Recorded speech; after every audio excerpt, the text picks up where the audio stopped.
दिल्ली के महरौली इलाके में एक हैरान कर देने वाली घटना में एक व्यक्ति ने अपने लिव इन पार्टनर को गला घोंटकर कथित रूप से उसकी हत्या कर दी। उसके बाद शव के करीब 35 टुकड़े कर उन्हें लगभग 3 हफ्ता तक 300 लीटर के क्षमता वाले फ्रिज में रखा और एक के बाद एक कर उन्हें अलग अलग हिस्सों में फेंक दिया। इस घटना ने पूरे देश को झकझोर कर रख दिया। इस केस में नए नए खुलासे हो रहे हैं। चलिए आपको इस खौफनाक श्रद्धा मर्डर केस की पूरी कहानी बताते हैं, लेकिन उससे पहले यदि आप चैनल पर नए हैं तो चैनल को सब्सक्राइब करना ना भूलें और बेल आइकन को प्रेस करते जिससे लेटेस्ट वीडियो की जानकारी आप तक पहुंचती रहे। पुलिस अधिकारियों ने बताया कि आफ्ताब अमीन पूनावाला की गिरफ्तारी के बाद यह खौफनाक घटना 6 महीना बाद सामने आई। उनके अनुसार महिला के शव के कटे हुए कुछ हिस्से मिले हैं और पुलिस हत्या में इस्तेमाल किए गए हथियार की तलाश कर रही है। विश्वासघात और छल की इस दुखद घटना में आरोपी आफ्ताब अपराध करने के 6 महीने बाद तक भी बचता रहा। पूछताछ में उसने बताया कि हत्या को अंजाम देने के बाद वो उसी घर में रह रहा था जहां वे दोनों साथ में रहते थे। उससे पूछताछ में हत्या का ब्यौरा सामने आने के बाद शनिवार की सुबह उसे गिरफ्तार किया गया। आफ्ताब पूनावाला ने जांच के दौरान पुलिस को बताया कि शादी को लेकर उन दोनों के बीच में झगड़ा हुआ था। इसकी वजह से उसने उसकी हत्या कर दी और उसके शरीर को टुकड़ों में काटने का विचार उसे एक अमेरिकी टेलीविजन सीरीज डेक्स्टर से आया। आरोपी ने शव के कटे हुए हिस्सों को रखने के लिए 300 लीटर वाला एक फ्रिज खरीदा और शव से आने वाली बदबू को दबाने के लिए अगरबत्तियों एवं रूम फ्रेशनर का उपयोग किया। जांच में यह भी सामने आया है कि आफ्ताब रात के समय शरीर के टुकड़ों को फेंकने के लिए निकलता था। वो इस बात का ध्यान भी रखता था कि शरीर का कौन सा हिस्सा जल्द से जल्द सड़ना शुरू हो रहा है और उससे उसी को देखते हुए शरीर के हिस्सों को फेंकना शुरू किया। मीडिया रिपोर्ट्स के मुताबिक आफ्ताब ने जिस समय श्रद्धा के टुकड़ों को फ्रिज में रखा हुआ था उस समय अपने महरौली वाले किराए के फ्लैट में एक महिला के साथ डेट कर रहा था। सूत्रों ने बताया कि आफ्ताब कथित तौर पर दूसरी महिला एक मनोवैज्ञानिक के संपर्क में उसी डेटिंग ऐप से आया जिसके माध्यम से उसकी श्रद्धा वाकर से 2019 में मुलाकात हुई थी। दूसरी महिला जून जुलाई में 1-2 बार उसके घर आई। उस समय आफ्ताब ने श्रद्धा के शरीर के अंगों को फ्रिज और किचन में छिपा दिया था। जांच में सामने आया कि 18 मई को श्रद्धा की हत्या के बाद आफ्ताब ने अपने इंस्टाग्राम अकाउंट में लॉगिन किया और अपने दोस्तों को यह संदेश दिया कि वह अभी भी जीवित है। उन्होंने उसके क्रेडिट कार्ड के बिलों का भुगतान भी किया ताकि कंपनियां उसके मुंबई के पते पर संपर्क न करें। हत्या के बाद के अगले कुछ हफ्तों तक आफ्ताब ने कथित तौर पर महिला के दोस्तों के साथ उसके सोशल मीडिया अकाउंट का भी उपयोग करके बातचीत की ताकि कोई संदेह न पैदा हो।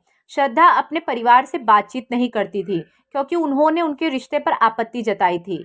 पीड़िता के पिता ने मुंबई में सितंबर में शिकायत दर्ज कराई जब उसके दोस्तों में से एक ने उन्हें बताया कि श्रद्धा के फोन पर पिछले 2 महीने से संपर्क नहीं हो पा रहा है और आफ्ताब ने दावा किया कि वे कुछ समय पहले अलग हो गए थे। शिकायत मिलने के बाद मुंबई पुलिस ने दिल्ली में उसके अंतिम स्थान पर पता लगाया और आफ्ताब को भी बुलाया। उसके अजीबोगरीब बयानों ने संदेह पैदा किया। मुंबई पुलिस के एक वरिष्ठ अधिकारी ने बताया, मुंबई पुलिस ने आफ्ताब और श्रद्धा का कॉल डिटेल रिकॉर्ड निकाला और पाया कि उसका मोबाइल मई से बंद था।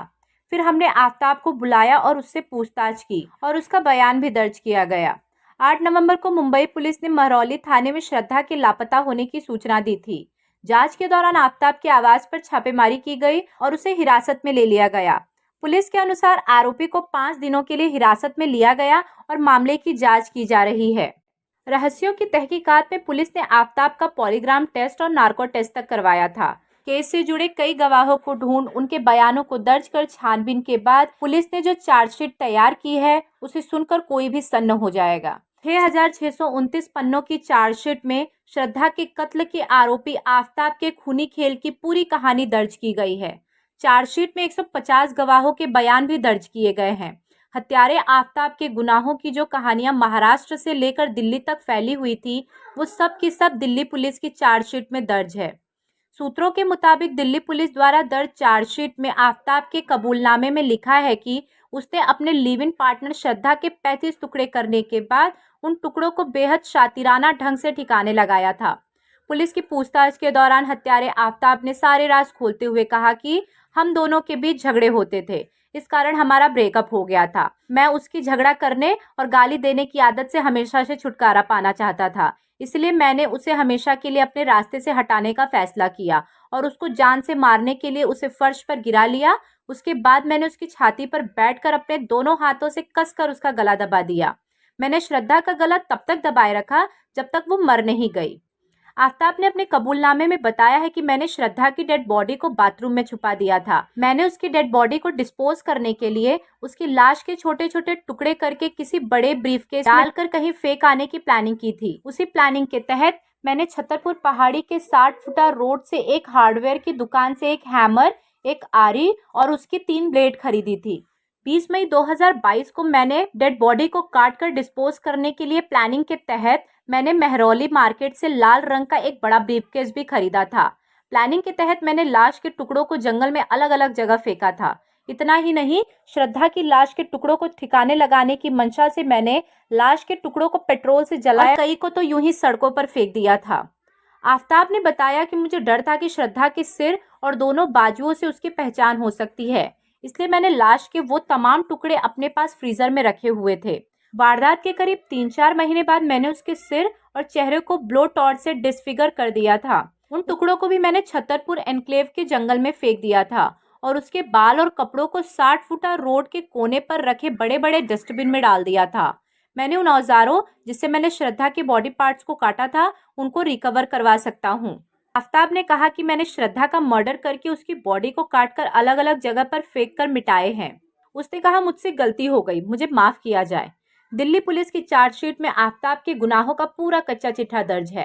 पुलिस ने कहा है कि उन्हें उम्मीद है कि चार्जशीट के 6000 के ज्यादा पन्नों में दर्ज गुनाह की कहानी, गवाहों के बयान और पुख्ता सबूतों के बिनाह पर आफ्ताब को उसके किए की सजा जरूर मिलेगी। धन्यवाद।